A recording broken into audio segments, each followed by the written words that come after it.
ખેડૂતોને સહાય આવી હોત તો અટાણે ખેડૂતોને સહાય આપી હોત ને તો ભીખ માગવાનું આવવું પડત એને. તો એમ કે હાલો ભાઈ તમને છૂટાવી એમ સરકારે આપણને સહાય આપી છે. ખેડૂતોને રાતા પાણીએ નવરાવી નાખ્યા. ડીએપીના અત્યારે 300 રૂપિયાનો વધારો જીકી દીધો. એનપીમાં 300 રૂપિયાનો 1700 રૂપિયાની બેગ આવે. સરકાર તો કહે આવક બમણી થઈ ગઈ. મેં બધાનો બમણી થઈ ગઈ. આજથી 10 વર્ષ પહેલા 25,000 માંડવીનો હતો, એની જગ્યાએ 17,000માં કોઈ લેવાલ નથી માંડવીનો. 17,000 માંડવીમાં લેવાલ નથી. આજથી 10-12 વર્ષ પહેલા 25,000 ભાવ હતો. એની કોઈ વસ્તુનો ભાવ કીધો.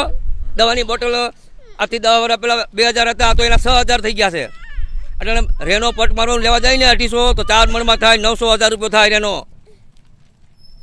લેસન્ટા છે 1,200નું 4 મણ બિયામાં થાય. તો એ તો 10 વર્ષ પહેલા 200 હતા, અત્યારે 1,000 થઈ ગયા. 4 ગણો વધારો થયો. તો માંડવીના 35-40 હજાર હોવા જોઈએ, ઘઉંના 700-800 હોવા જોઈએ. અત્યારે દાણા 1100-1200 કોઈ લેવાલ નથી. મગ